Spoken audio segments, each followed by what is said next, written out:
Welcome, and hello everyone. I'm Laura Shepard, Director of Events here at the Mechanics Institute at 57 Post Street in San Francisco.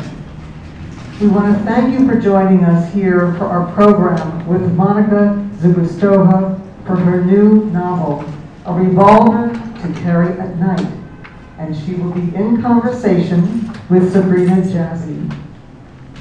We're also very pleased to be co-sponsoring this event with the Center for the Art of Translation here in San Francisco, our neighbors and colleagues. And to tell us more about the center is Giovanna Volanto, and she is the communications assistant.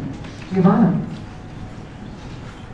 Hi, thank you so much for that introduction, Laura. We're really proud to be here at the Center for the Art of Translation. We're a San Francisco nonprofit organization that is constantly finding dazzling, new, overlooked, and underrepresented voices brought into English by the best translators, and to celebrate the art of translation. This means that we have several different programs within our organization. So the first program that we have is actually a publishing arm. If you've heard of Two Lines Press, they are actually our imprint, which means that we are publishing new authors in translation from 79 different languages, which is really impressive over the course of our 10 years.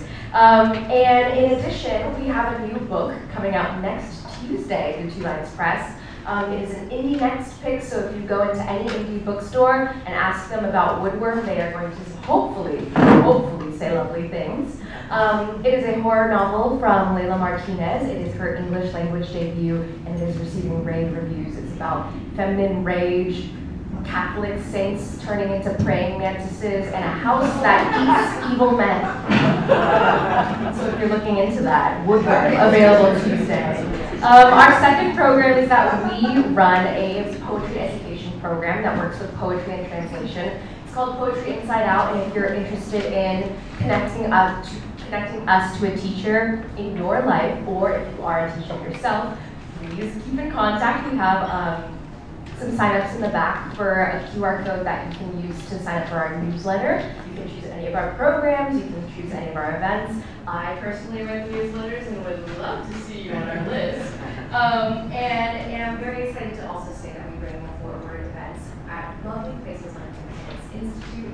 We are so honored to be a part of your long-standing history and to be partners with you in this new burgeoning partnership, in which we're also helping with their contemporary translated works book group, which meets on a monthly basis in musical and translation. But we are here to really celebrate works in translation like Monika and Sabrina's works, and truly just revitalize. No? Yeah. Ooh, I'm so sorry about that. I hope I was loud enough for the most of you. Sorry, online viewers. But ultimately, we are just here to try to celebrate the art of translation here in San Francisco and also around the globe. So you'll see our events through the International Library, which we have an event with tomorrow morning. If you're curious about a National Book Award nominated author, Astrid Romer, who we recently published, she's doing a reading tomorrow morning. And you can find out more through catranslation.org, that's catranslation.org, or follow us on Instagram or Twitter at the same handle, catranslation.org. Thank you so much for having us, Laura. Thank you, Giovanna.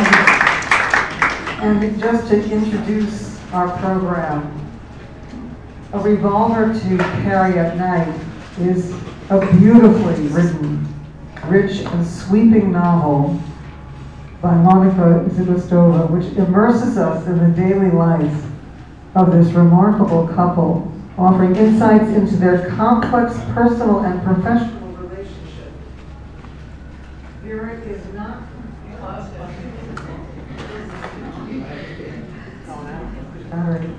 Véra is not just the wallflower behind the great man. She is a very active. It went out again. We can't hear you.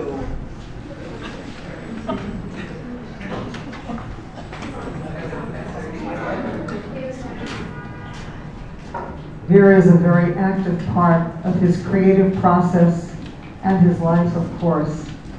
And this book is so beautifully written, and I think you'll enjoy it. We will be selling books, and Both authors will be here to sign books tonight after our program. But now I'd like to introduce both of them. Monika Zgustova is an award-winning author whose works have been published in more than 10 languages. She was born in Prague and studied comparative literature in the United States at the University of Illinois and the University of Chicago. Then she moved to Barcelona, where she lived for several decades, where she was writing for El Paz and other journals. She also has contributed articles to The Nation, Counterpunch, Wall Street Journal, LitHub, and others. And as a translator of Czech and Russian literature into Spanish and Catalan, including the writing of Havel, Kundera, Rabel, Hasek, Dostoevsky, Akhmatova, Tsvetaeva, and Babel, Zgustova is credited with bringing major 20th century writers to Spain. Her book, Dressed for a Dance in the Snow, Women's Voices from the Gulag, was a World Literature Today notable translation of the year. And Sabrina Jaszi is a translator and writer based in Oakland, working from Russian, Uzbek, and Ukrainian languages. Her co-translation with Roman Ivashkiv of Andrei Sotomayor's The Tears and Smiles of Things was published recently in February. In 2023, she received the NEA Translation Fellowship to translate Semyon Lipkin's Dekada. Other translations and writings on translation have been published by the New York Review of Books, Astra Magazine, the Paris Review, Subtopics, and Words Without Borders. And she is a founding member of the Turkoslavia Translation Collective and Journal. So please welcome Monika Zgustova and Sabrina Jaszi.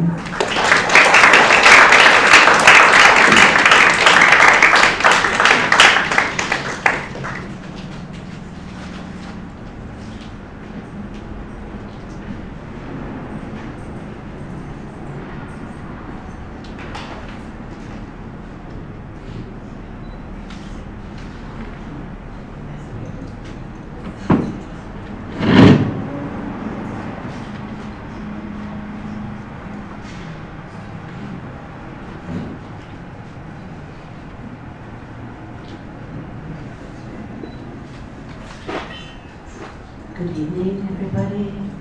I'm so happy to be here in your beautiful city, and I couldn't have been moved more when I found out this morning my books at City Lights.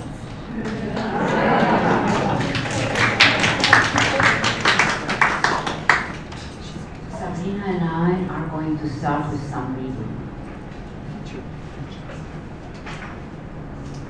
Vladimir continued his walk along La Crema, under the trees whose bare branches whistled in the wind, but those memories had distressed him. He thought about Dmitri, his medium, in bed in the hotel, with the same high fever he had had almost 40 years ago. His son had not even told him goodbye. He was probably sleeping, poor thing. Or perhaps he hadn't even had the energy to respond. Vladimir turned to go back so quickly that his cap fell off. He bent over to pick it up, but a gust of wind got there first, carrying it away. He kept going, and when he was about to bend down for it again, the wind carried it off a few more steps. Finally, a young man showed up, grabbed it, and handed it over to him. Vladimir felt ashamed when he thanked him. How embarrassing. Luckily, no one else had seen his effort to recapture the cap.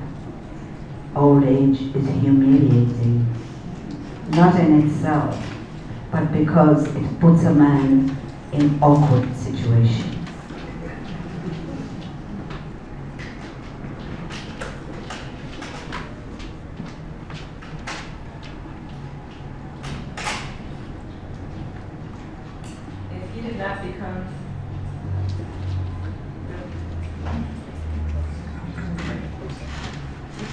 If he did not become an American writer, he would never amount to anything in the United States.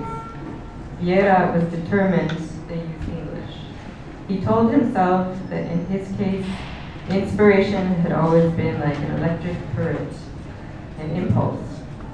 He was dying to write, but to write in Russian, and suddenly Russian was forbidden. Anyone who has not had that experience cannot imagine the anguish that it follows. He saw English as an illusion, a poor substitute. But there was no going back.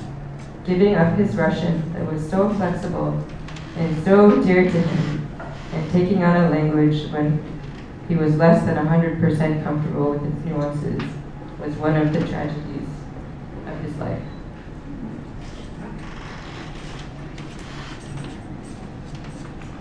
Okay. It's such a pleasure to be with you all and Monika and to discuss your beautiful book. So I thought I'd begin by giving some of my impressions about the book. So this is a wonderfully succinct, you can see it's a very slim volume, an impactful story of not only a couple, but a whole very important artistic group, the work of Vladimir Nabokov. And in addition to the tale of this relationship, which you might actually call sort of a symbiosis or a dependency as much as you might a love story, the volume offers this range of capsule stories about the creation of all the different works in Nabokov's oeuvre. So that makes it very unique and efficient in sort of its emotional impact, but also what you learn from the book. It's a wonderfully globe-trotting book. It really gives a sense of Nabokov's cosmopolitanism, or you could even call it fruitlessness in some senses. It travels all over the place, both in time and geography. So it begins in Switzerland when Nabokov is very old, and it goes all over the place. I can't even list all the places it goes, but it goes to Berlin and Paris and America, and to country houses, to cities, to the opera. I think the sort of airiness of the language in the book reflects this theme of sort of rootlessness and traveling, and also it kind of reflects Vladimir Nabokov's personality as he portrays it. He is this very kind of fanciful, imaginative character, as his wife Véra is rooted down to earth and brings a certain control over his creativity. Would you like to add anything to this general description? Well, this is a very good description. Thanks a lot, Sabrina. Maybe I would like to add that I like to, every writer writes in a way kind of about himself, or he writes a book in order to ask questions about himself, right? And so this is not an exception. Actually, I've written like most of my book about emigres and about refugees, because I myself, actually my parents were emigres, from Prague. They emigrated through India to the United States, and after that I went through another situation of emigration, which was when I went to Spain. So always you have to kind of face like new cultures, new languages, everything that you don't know how to relate to, right? And so I like to write about people like that. I've written about people who actually are invented figures, and others are like real figures. For example, Stalin's daughter Svetlana. I have written a novel about her. It hasn't been translated into English yet. I have written also about Gala Dali, Dali's the painter's wife, who was Russian and who lived in Paris and in Spain and also in New York. I have written, and so this book is part of this kind of reflection, right? It is about a couple that when they were very young, when they were like in their early 20s, they left Russia after the revolution, and ever since then they were like kind of like floating in the wind, you know, like mine and theirs would be the unbearable lightness of being, I could say. So this, in a way, I'm analyzing in my novels. I'm asking questions about these things. Now, I have written mainly about women in mine. I have only translated men, but in my novels, I have only written about women. So this is my way of doing feminism, to ask questions about women, to see how we are. So actually I started writing about Nabokov, but then Véra took over it, actually. Wonderful. So could you actually tell us more about the character of Véra and why you were attracted to her, and how she sort of blossomed as a character in your writing? Yes, you know, I don't know what to say because I actually would like, if some of you have read it, so I would like to hear reactions from you. But what I can tell you is that I wanted to write about somebody who is mysterious, and you know, like different readers, because this book has been published in several languages before English, and so different readers and different cultures, they interpret her in different ways, right? So many women see her as a very strong woman who helped her husband become a well-known writer, and it's true. Without her, he would have never become a well-known writer because he was a very playful being, and so he would have liked to look at pretty girls and play tennis, and here and there write something extraordinary, like a really genial novel, or a wonderful poem or a short story, but not on an everyday level, like what Véra really got out of him. And so, for example, like my publisher, Judith Kurevich of Other Press, she told me, oh, she's a fascinating character, Véra, because she said she's perverse. Because I must tell you, this also talks about Judith. Not that Judith is perverse, she's not. Maybe because she's publishing me, I don't know. But Judith is by education is a psychiatrist. So she saw some elements in Véra where she thought, well, she's this controlling type, this tough type, okay, who doesn't, it looks like she's doing things for her husband, but actually she's doing them mainly for herself, you know. So we never know when she's doing something for somebody else, or whether she is actually a very selfish type. So I actually wanted to write about her as a mysterious type, as somebody who like different people can interpret in different ways. And well, I must say also that my parents were a little bit similar in their ways to the Nabokovs. You know, my father was a very playful being, and my mother was more of that controlling type and sometimes very tough. So yeah, so I was also because I started writing it after like a very intense reading of Nabokov's biographies, but also their biography written by Stacy Schiff. And you know, I had so many ideas in my head I thought like, well, I have to write this because I have to try to understand them. I didn't understand them after reading those biographies. Also, biographies are so thick that, you know, you finish reading them. So, you know, like many stories and many anecdotes, but you are lost. You don't know what that person was really like, right?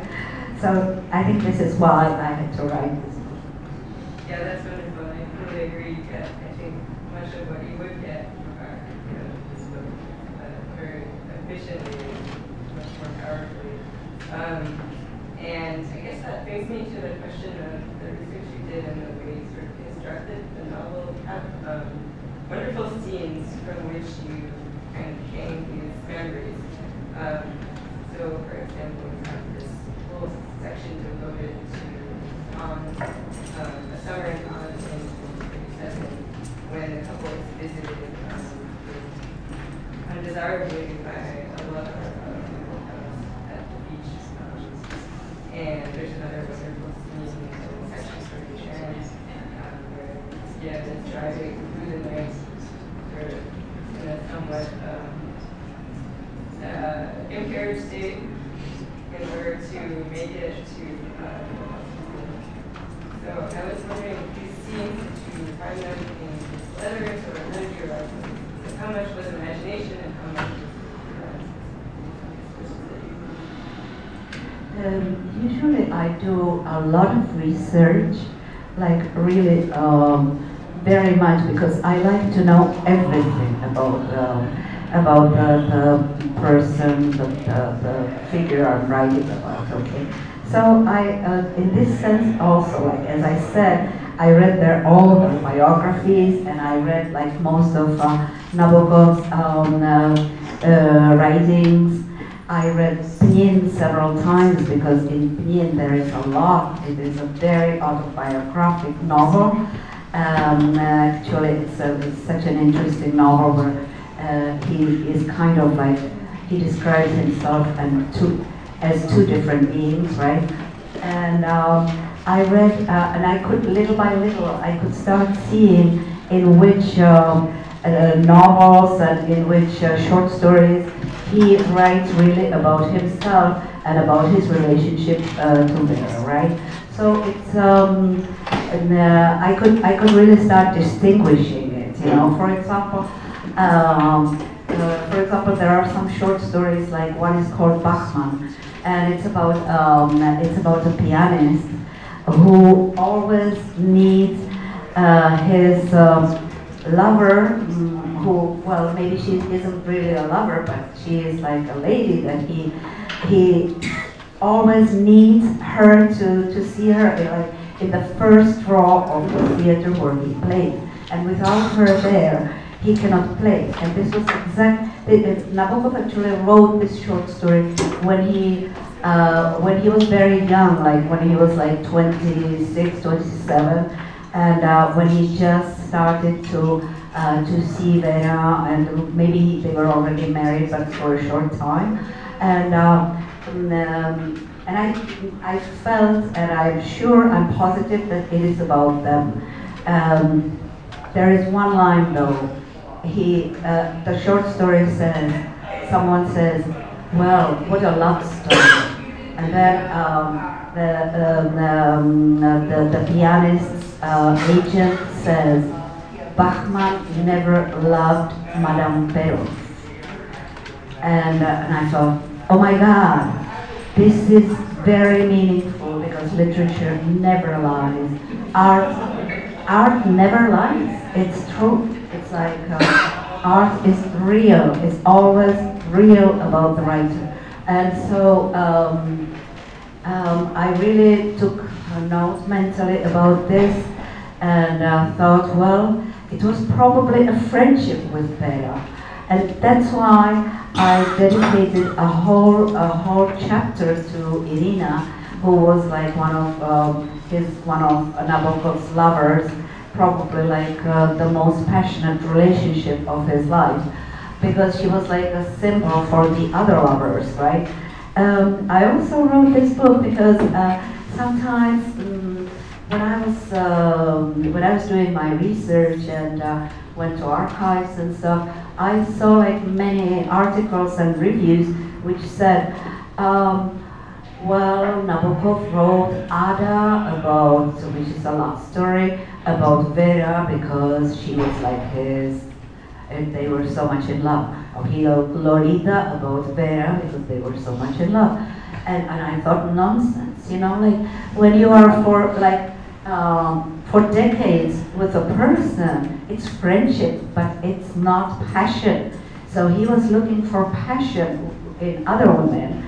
And that's what he used in his literature, because his literature is highly passionate. He was a highly passionate person, but he needed Vera for his writing. He knew that without her, he wouldn't have been anything. But I don't know, am I like kind of like going away from your question? Thank you.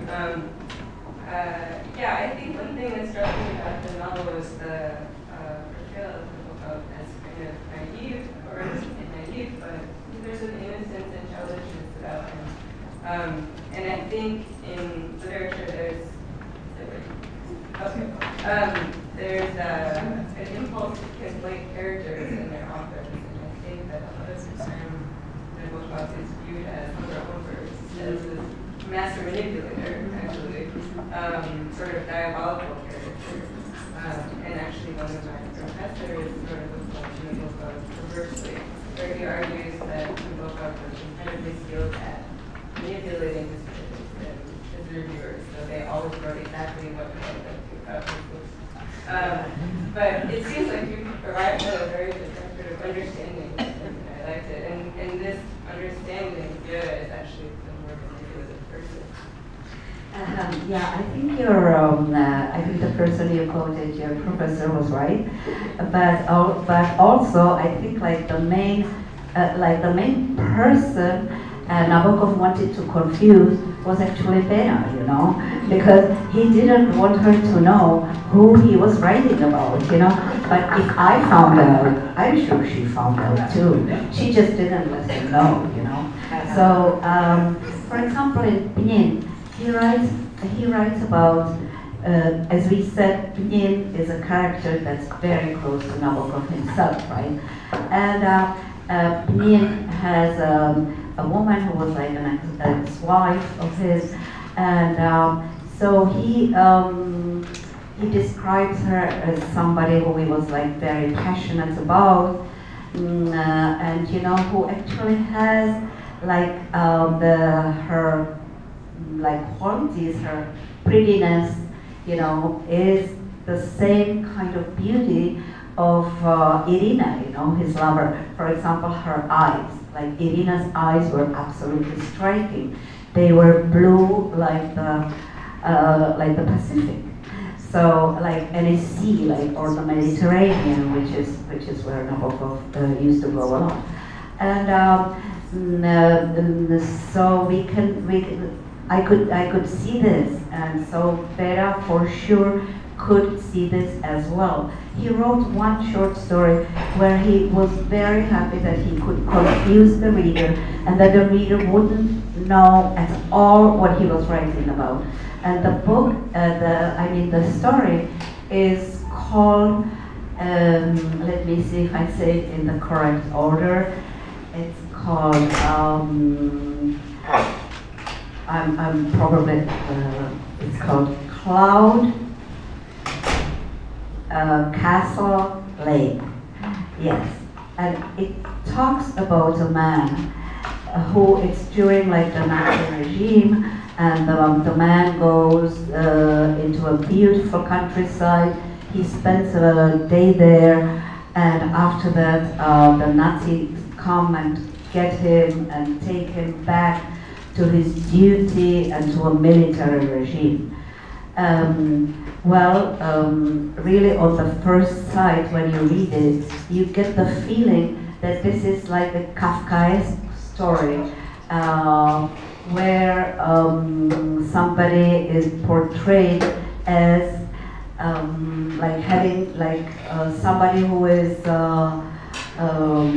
obliged by the state, this dictatorial state, to do something. But the problem is that if you read between the lines, you can see that the cloud is Irina's hair, which were like a light cloud. That the chateau or the castle is her slim body, and the lake are her eyes. It's lake during on a sunny day, right? And that's what I found out, and it's very interesting to read it, like what he really writes about and how he covers it up. So I found it out, but hopefully Véra didn't. Another theme that I would like to talk about in the book is the theme of translators and translation. Appropriately, since both of us are translator writers, and this event is sponsored by the Center for the Art of Translation. So I think translators appear in different guises throughout the book. So we have Nabokov himself, who famously translated Pushkin, and we have Véra, who's sort of an aspiring translator at the beginning of the book, and at the end does actually translate her husband's work. And we also have his son, Dmitri, who's sort of fully into translating his father's work by his mother. And I think all of these translators speak to this theme of characters who are sort of stuck between their own creative ambitions and their allegiances to other people. So yeah, I'm curious, is that a theme that you incorporated on purpose, or did it come about naturally in the book? Well, I think this is also one of these themes that I said, that every writer writes in a way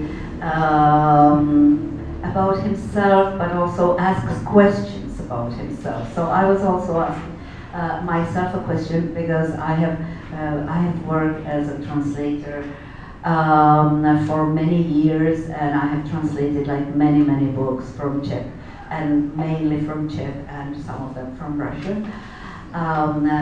Yes, and Nabokov, yes, he translated, as you said, Pushkin, and for example, another translation, he translated into Russian Alice in Wonderland. And so it's supposed to be like a wonderful translation. On the other hand, his Pushkin is not so wonderful. And some of you have read it. It would be interesting if some of you are interested in translating, to go into it and to see like how impossible it is to translate in a completely literal way, right? That's what Nabokov wanted to do, like translate literally,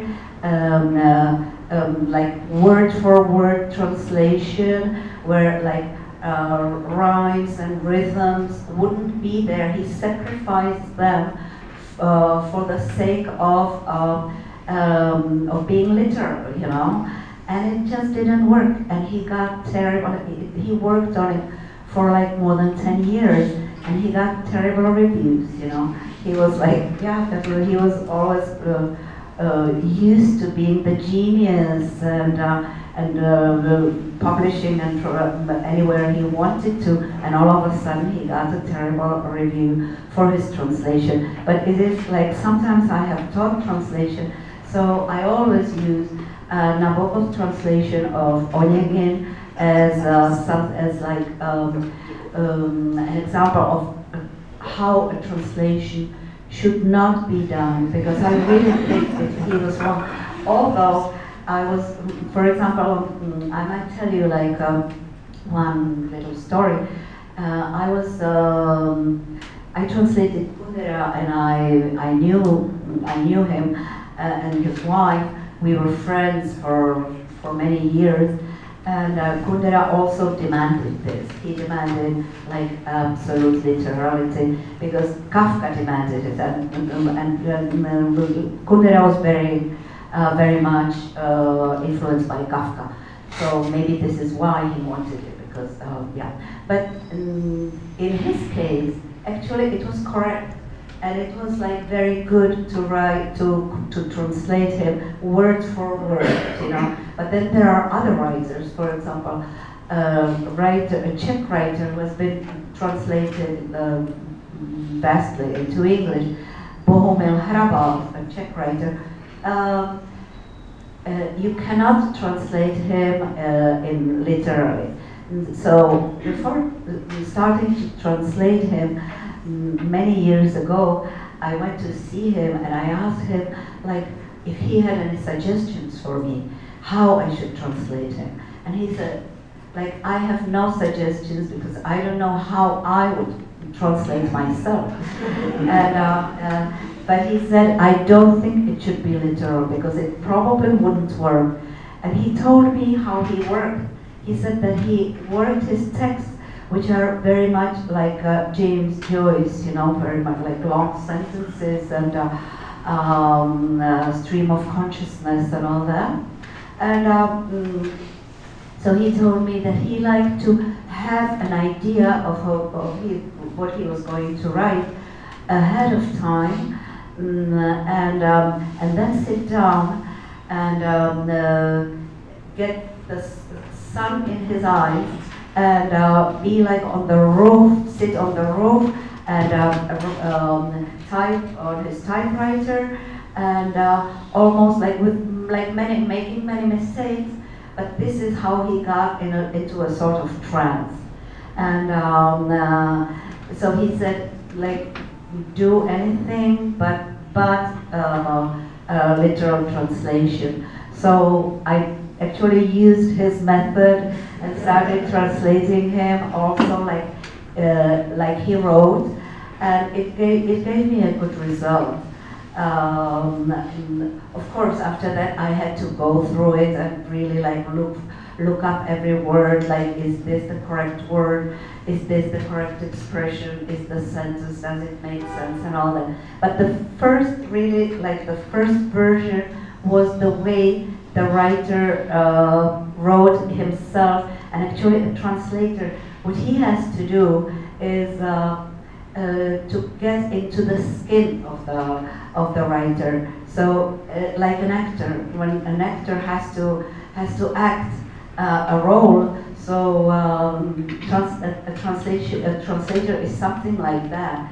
To me, it is something very similar, and this is like the most important thing, you know, to become the writer, and to become the writer the way he would do it if he was writing his text in the original language, if the original language was the language you're translating into. Okay, so yeah, so it's like every case is a little different, and I think you just have to go ahead and somehow like kick it off, and but not be afraid of the writer, you know, because that, I think Nabokov was afraid of Pushkin, and that's why he did it wrong. So, well, here are some, maybe some little advices for future translators. Yeah, it's very interesting the story you tell about Nabokov being such a successful writer and then failing in translation, which most people see as sort of an inferior, less creative task. Yeah, I'm wondering for you how translation feeds into your creative work and vice versa. And maybe it is, the key is this act of embodying the author that you just spoke about. The act of embodying the author. Yes, you're right. You're right. It's like, yes, I was first a translator, and actually translation led me to writing. So I think I learned my writing through translation, because when I wrote my first book, which were like 3 long stories, they have been translated into English under the name of Goya's Glass and published in the feminist press. So the reviews said that for a first book, it was like it was a work of an established writer, you know, that there were no traces of like having doubts and things like that. And I think this is because of the, if it's true, then I think it must be because of the so much translating, because I translated really like many books, and yes, and like my my goal was to become a writer and write, like rewrite the text in another language. Okay, so I tried to do it as good a work as possible, so that the writer wouldn't have to be ashamed of the translation. So really this leads you, it led me directly to creative writing, because I think, yes, I translated like different writers, as I said, mainly Czech and also Russian poetry, Akhmatova, Tsvetaeva, and others. But it was mainly Bohumil Harabal whom I worked with and all that. And so after like translating several of his works into two languages, Spanish and Catalan, I thought that I was like full of Harabal, and I had to get him out of my system, and I decided to write a biography about him. And I wrote it kind of in his style, as if it was like written from within him, you know. And after that, after writing this biography, I just couldn't stop writing, you know. It was like a sweet poison that got into my blood and started circulating there, and it just wouldn't be expelled anymore, you know. So we just, you know, writers have to keep writing. It's like that. Some of you probably know it. And yes, so this is the story of how I started writing. I think if it wasn't for the translation, I never really wanted to be a writer, but you know, it just took me there. And returning to the question of the languages you speak and translate from and into, the passage that I read was about the intense loss that Nabokov feels about not being able to write in Russian anymore. Is that something you experience in your work, since I know that you publish mostly in Spanish and in other languages besides your first language? Well, I don't have a Véra who would be standing there and saying, in English, please. So I just do what I feel like with my languages, you know. And so actually what I do, you know, as it was said, I studied in America, right? So I can easily write essays in English. And I can write them also in Spanish, because I have been writing for newspapers in Spanish, like opinion articles, co-op articles, and things like that. So like it's easy for me to write non-fiction in other languages than Czech, but I need my mother tongue for novels, for fiction. It's very important, because you need like a sort of automatism. Sometimes I become like almost crazy when I'm inspired. I need to write down like on paper, like very quickly, and because I cannot type so quickly. It has to be like very quick, and it's like a first version of something, of a chapter, short story, whatever. But it's like if I start thinking about how the sentence should be constructed, I lose my thread, and then I lose the continuation of the writing, and I become frustrated. You know, it's like very frustrating when you lose this thread, and so for all this, I somehow found out which with my system, and that's what I use. But then what I do is I translate my own books from Czech into Spanish and also into Catalan. So it's like, on the one hand, you might think, oh, this is terrible, you know, to try. After writing it, which is so difficult already, and you spend so much time on it, now you go and translate it into 2 languages. That's true, but then you are translated into, you get the book published in 3 languages, right?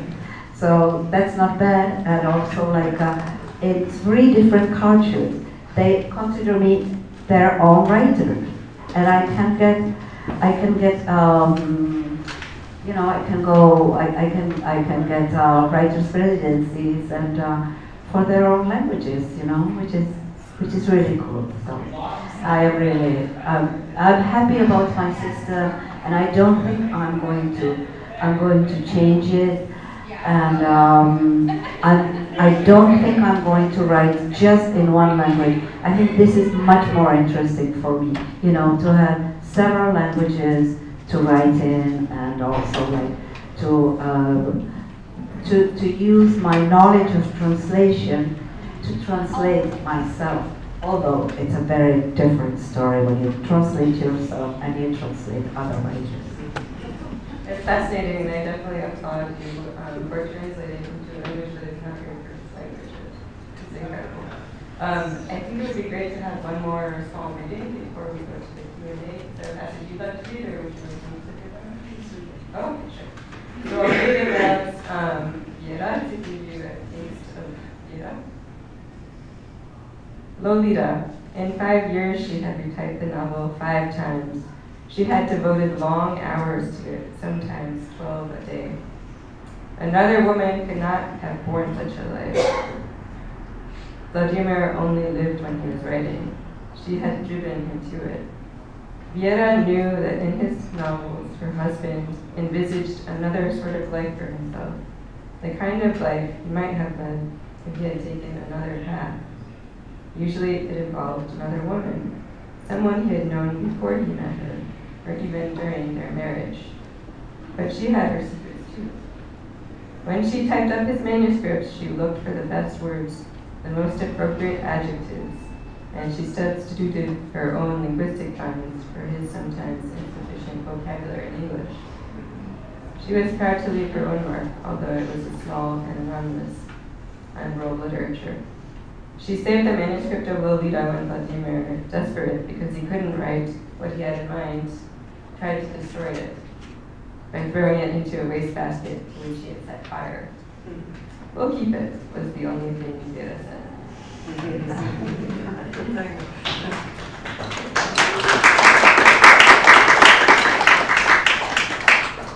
Well, we'd like to open up for questions from our audience. So if you have a question, we'll bring you the microphone.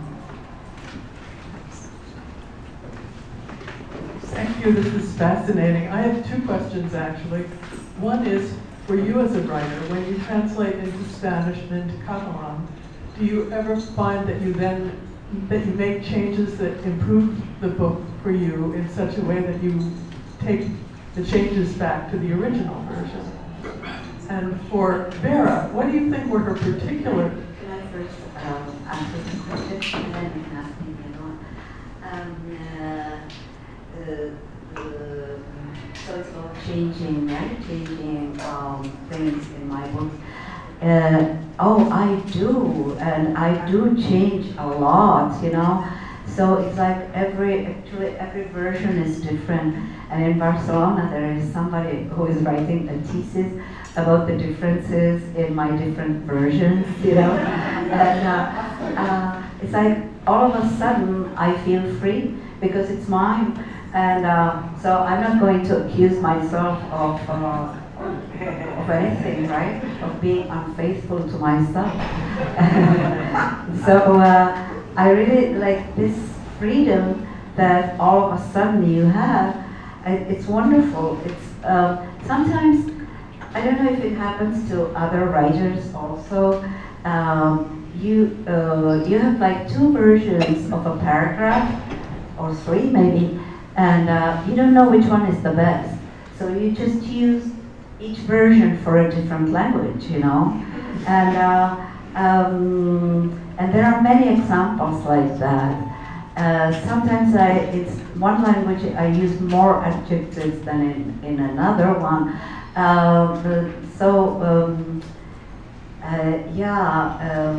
Sometimes I even cut down on the dialogue in one version and not in another, because then when I read the other, I think, oh, this works, and then I go to the other one and I think, okay, maybe I should add this part of the dialogue, but this way also it works, you know. So sometimes I'm just not sure which version is better than the other, and so I just have different versions, and it's amusing to myself, you know, to have these different versions, and before the book is published, and so then I do like several proofreadings, right, and yeah, but I don't compare it anymore at that stage. I just read it to see whether it works in the language that it is written in or translated into, you know. So yeah, I just read it for that. Does it have the right touch and the right tone and the right rhythm and all that? So yeah, that would be the first question. The other question is about Véra. What particular strengths did she have? What did she want to be before she became who she was for Nabokov? Yeah, thanks for the question, because actually you touched on it, Sabrina, right? And actually Véra wanted to be a creator. She wanted to do something creative in her life, and she started translating. And but she realized that she wasn't a good translator, that it didn't sound good, and but she still wanted to dedicate her life to creation. So she was a very rational person, as you can see. She thought that she would find a creator and spend her life next to this creative being, right? And so she asked herself who was like the best writer she admired, and it was Sirin, which was a pseudonym of Nabokov. And so she went to his reading, like many different women got to know him in his readings, like Irina did too. And Véra, so she met him at his reading, and she met him at his reading, but she didn't say anything. They met at a mass ball, and yes. And so this is almost like a symbol, you know. She always wore a mask, and when you look at her, she actually is always like a masked person. She doesn't really smile. It's like a half smile, like a Mona Lisa smile, right? Where he's like very natural. She's not. She was never natural, so there was always like this mask on her face. But she really got what she wanted. That there is also a passage in this book that somebody said about her from the Russian community, that Véra is a boxer and she gets whatever she wants, right? And so she did get her Volodya, which is how she called Vladimir, and she spent her life next to him, and she made a famous writer out of him, because he wouldn't have been, I'm sure, because with his mentality, he wouldn't have been a famous writer. Questions? Oh, there is a question. Yes. 2 questions, actually. Sounds good. Thank you for this lovely conversation. It's been so interesting to hear. But I remember at the very beginning, you asked what we thought of Véra. As I was reading the novel, I couldn't help but think that she was so generous. She was cruel. She is kind of a woman, I think, who has a vision and will do anything to get to that vision, but in the vision that she had, it was to help Vladimir become famous. Maybe that's by proxy of her desire, but it's really interesting to think about how sometimes we can kind of like delude ourselves into creating these narratives for ourselves and for other people. And it also made me wonder about the categorization of this book as a novel rather than kind of like a historical fiction autobiography or like some sort of autofiction memoir style insertion. And so I guess I was really, not confused, but really curious to hear about how you, just like Véra kind of goes into life and thinks she's going to be a great writer and a creator and turns up being an aide, how did you go into this novel thinking about Véra? And you mentioned that you actually wrote about this, began writing this thinking you were going to write about Nabokov himself. I'm wondering, like, what surprised you most about the way that you interpreted their lives? Like, was there anything that you had read in biographies previously that you were like, oh, this is my initial thought about, like, oh, maybe Véra does this for X, Y, Z reason.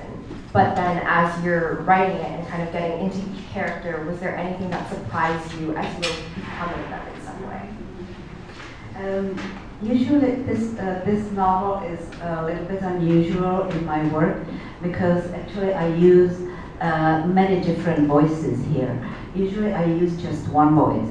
And so here it is like a kind of mosaic, you could say, of different voices. And I actually wanted to, I always, ever since I wrote my first biography of Nabokov, I wanted to write like within him, that biography, like as if he wrote it about himself, although it was in the third person. So ever since then, I think that this is what I need to write, like to get inside every person, every character, and see what he is like within himself, and also how other people see him. So in this novel, I think this is very clear because every like Irina, Véra, Vladimir, and even like Vladimir's son, and a mutual friend of all of them, they all are seen like from within, but also from the outside, you know. So, for example, we get two completely different visions of when how it went when Véra met Vladimir. Okay, there is one. First of all, it is Vladimir who narrates it, and he sees it like a nice story, nothing special about it. Well, I mean, special, yes, a beautiful love story, but a common love story, you know. And then at the end, when actually Véra tells her own story, then we see that actually she was like calculating each and every step, that the mask was calculated, like not taking off the mask was also calculated, and like everything, her letters to him, the way that they should be written in such a way that he would perceive them also in a special way, you know. He never realized all these things, you know. And then we also have like one chapter about Irina when she goes to Cannes, as you said, and so she thinks of herself and her relationship with Vladimir, and yeah, so it is like different people seen from different angles, and also from like inside themselves. Question? That kind of leads up to my question, which was about primary sources. And if Véra kept a diary, but you say she wrote, you have her letters that she wrote to Vladimir. But did she write a lot herself? Well, she didn't write a lot. Somebody told me that there were, Well, actually, they kept diaries, but this was like, because Vera wanted to control Vladimir. So, of course, if she told him that he had to keep a diary, then she had to keep one too, right? And so it was like a book where each of them was writing from one side, right? And sometimes Vladimir tried to write something that she wouldn't understand, but I think everything is clearly understandable, even to like any reader. So for sure, somebody, especially somebody who is suspicious, would read a lot into it. So, but Vera, she mainly wrote this diary, and then at the end of her life, she got her fulfillment by translating Vladimir. She tried to complete Vladimir's last novel, which is called The Originals of Laura, and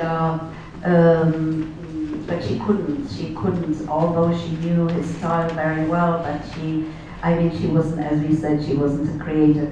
And the good thing about it, about her, was that she could recognize that she wasn't a creator, because another person would be uselessly writing, and it wouldn't make any sense. So in this, she was like really, yeah, she had a very clear vision of everything and also of herself. Any other questions? I think mine's a pretty simple question. Why Nabokov as opposed to some other artist? Why Nabokov as opposed to some other writer? Well, because I was intrigued by him, but especially about Vera, And I couldn't understand her when I read. Stacy Schiff's biography is excellent. She is portrayed from so many different sides. It's like it's a work of art, and it's a work of literature. It's really wonderful. But I still didn't understand Vera's character. So I think I had to write about her, and I had to write about her. Of course, I had to write also about Vladimir, right? And so that's how. And now I understand them. I don't know if I hope those of you who decide to read my book, I hope you will reach the understanding of them also. But at least for me this was good, because I can tell that now I understand them. Question over here. I just wondered if I heard it correctly, why they left Russia. You mentioned that. What were their politics? What were their reasons? It was after Russian Revolution, right? So the Russian Revolution was something, like every revolution, was terrible, and it just completely changed the society. Nabokov's parents were rich aristocrats. Yeah, exactly. And Vera wasn't an aristocrat, but her parents were also pretty rich. And so all these people who were rich, who weren't like working class, so in a communist state, they didn't find their place. And other intellectuals and aristocrats led the country during the revolution. Some of them did it during the revolution, and some of them did it after that. So the Nabokov, they lived in different parts of Europe. Like, for example, Nabokov's mother lived in Prague, which was one of the centers of like immigration, of exile, because the Czechoslovak government helped the refugees from Russia, and then in the 30s from Vienna and from Germany, mainly the Jewish refugees, to find exile and like a decent living in Prague. Then they lived also in, Nabokov's mother lived forever and ever till her death in Prague, and Nabokov lived in, first in Prague, also in Paris, and mainly in Berlin, before going back to Paris, and then from there to the United States, where he was very happy. He was very happy, but Véra wasn't happy about the United States because Nabokov was famous, and there were film stars, like movie stars, like Marilyn Monroe. So she took him to Montreux, which was a small town in Switzerland known for its natural beauty. So natural beauty is not dangerous to your husband. I have a question, Monika.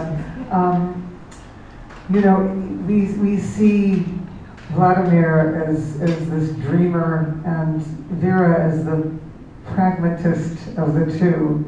But what you're writing about in this kind of description of him and his writing, you sort of imply that in the writing that he's talking about that he always writes from memory. He doesn't have to research, and that memory is what is the inspiration for him. But it's also, I want you to talk about how memory is also a technique and a tool for you to weave his biography going back to go forward in the story. And if you could talk about his use of memory in his writing and your writing.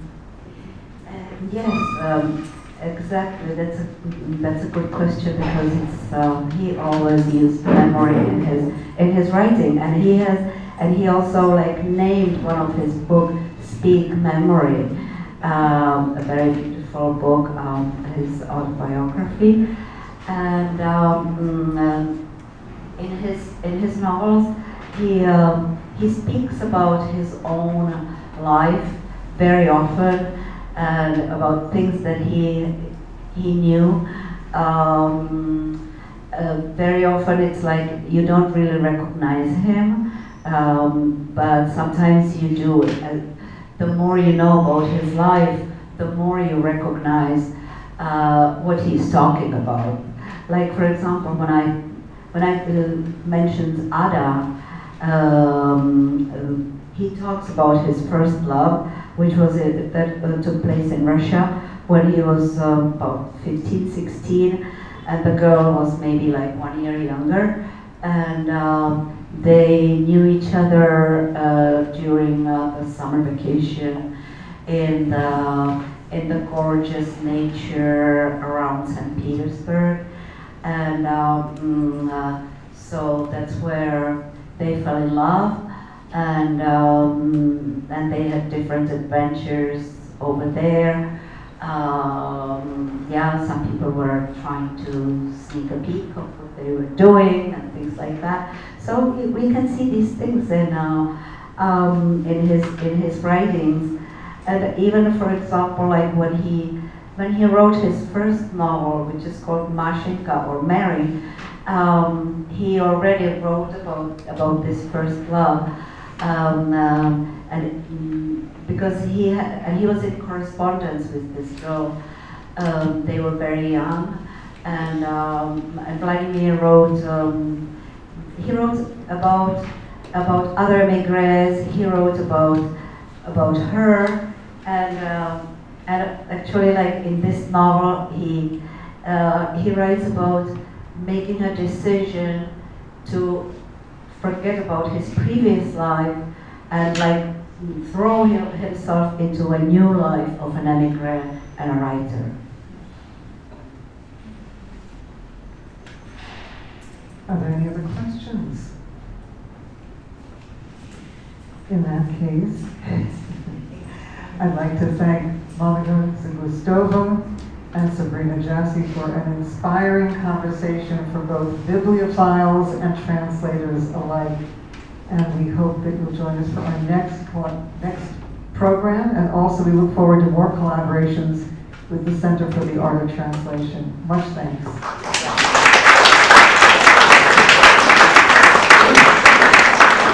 And now, please come right up and take a look at the books, purchase a book and have it signed. Also, Sabrina's books are here, and both of them will be here to sign your books, and enjoy the meetings.